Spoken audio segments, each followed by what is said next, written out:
आज हम लोग बात करेंगे जापान के बारे में। हाँ गाइस, वही कंट्री जो अपने माइंड ब्लोइंग एनिमी और सुप्रीम टेक के लिए पूरे वर्ल्ड में जानी जाती है। इस कंट्री की आप जितनी भी तारीफ करो उतना कम होगा, क्योंकि इस कंट्री में आपको बहुत से ऐसे अनबिलीवेबल प्रोडक्ट्स देखने को मिलेंगे जो लिटरली आपको शॉक्ड कर देंगे। तो गाइस चलिए आज हम कुछ ऐसे ही अमेजिंग प्रोडक्ट्स के बारे में जानते हैं जो सिर्फ और सिर्फ जापान में ही पाए जाते हैं। टर्टल बटन्स इन टैक्सीज। अगर आप कभी जापान में विजिट करोगे तब आपको टैक्सीज में एक बहुत ही यूनिक चीज देखने को मिलेगी। नहीं, मैं टैक्सी ड्राइवर्स के निंजा कॉस्ट्यूम की बात नहीं कर रहा, बल्कि मैं बात कर रहा हूँ इन टर्टल बटन्स की, जो कि जापानीज टैक्सीज में पैसेंजर सीट के बगल में रहते हैं। और ये बटन्स टैक्सीज में इसलिए प्रेजेंट होते हैं ताकि अगर आपको कभी टैक्सी की स्पीड फास्ट लगे तो आप इस बटन को दबाकर उसके स्पीड को स्लो कर सको। जापान ने इस फीचर को अपने टैक्सीज में इसलिए इम्प्लांट किया ताकि जो सीनियर सिटीजन, इल पर्सन या प्रेग्नेंट वुमेन है उनको हाई स्पीड वाली प्रॉब्लम का सामना न करना पड़े। वैसे गाइस, आपको क्या लगता है, क्या ये फीचर हमारे इंडियन ऑटोज में भी होना चाहिए? ये आप मुझे कमेंट्स में जरूर बताना, क्योंकि इंडिया में ऑटो ड्राइवर्स की क्या हालत है ये तो हम सभी को पता ही है।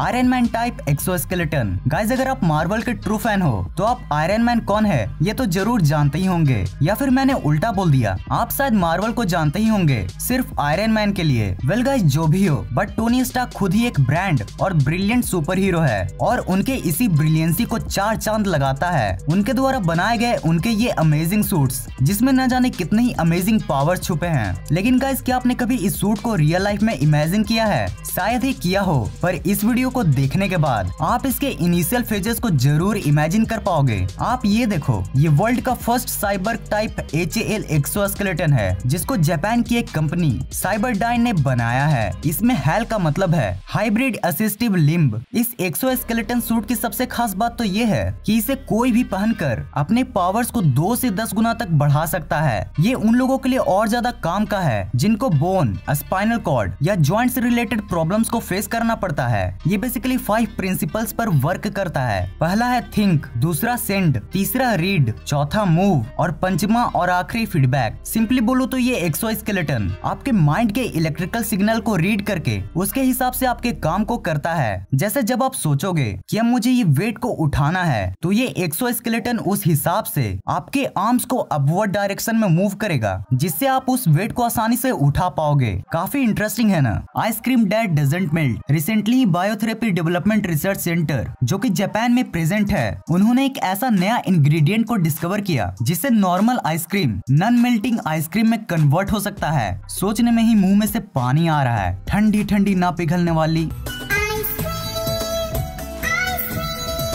दरअसल मैं जिस स्पेशल इंग्रेडिएंट की बात कर रहा हूँ ना, वो है स्ट्रॉबेरीज के पॉलीफेनॉल्स, जो कि एक इमल्सिफायर की तरह काम करके आइसक्रीम के हर एक ingredient like matrix of fat, air and water को एक साथ कंबाइन करके रखता है, जिससे आइसक्रीम तेज धूप में भी पिघलने का नाम नहीं लेती। और गाइस, आप यकीन नहीं करोगे, बट ये जो इमल्सिफायर है ना, वो रिसर्चर्स ने गलती से डिस्कवर कर लिया था, जिसने न जाने कितने बच्चों को रोने से बचा लिया। और फ्रेंड्स, ये पहली बार नहीं है जब साइंटिस्ट ने ऐसा नॉन मेल्टिंग आइसक्रीम बनाया हो।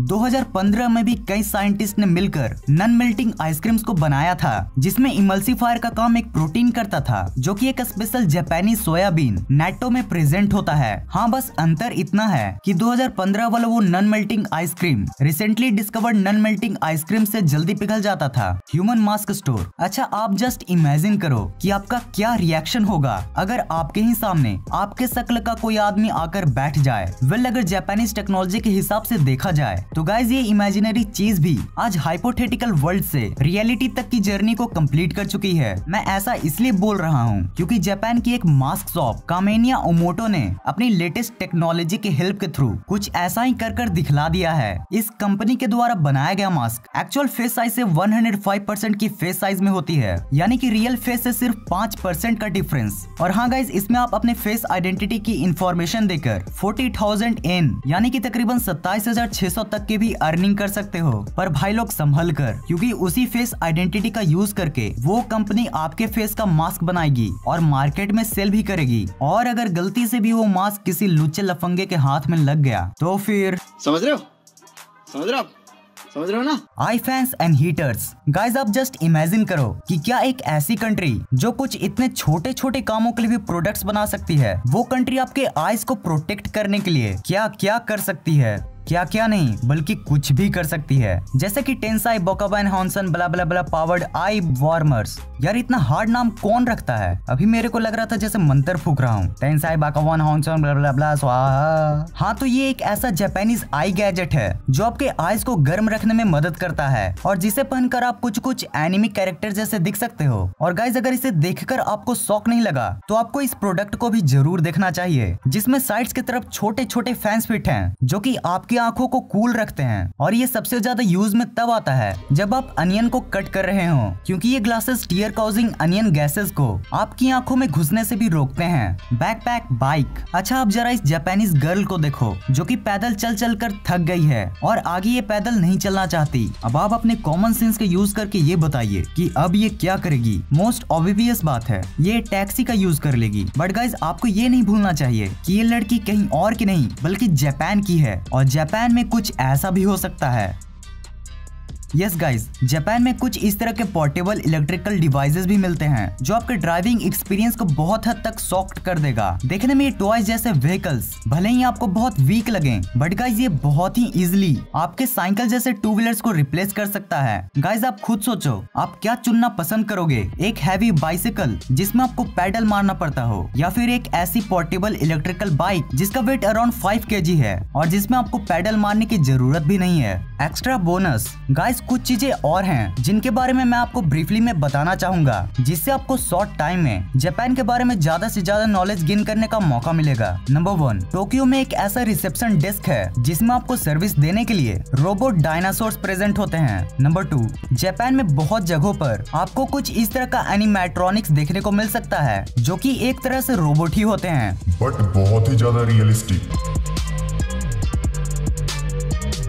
तो यही होती है वीडियो खत्म। अगर आपको वीडियो देखने में मजा आया हो तो इस वीडियो को लाइक और शेयर जरूर कर देना। और अगर आपको ऐसी इंटरेस्टिंग वीडियो देखना पसंद है तो चैनल को सब्सक्राइब करके बगल वाले बेल आइकन को ऑन कर देना। इस वीडियो को पूरा एंड तक देखने के लिए thanks for watching this entire video.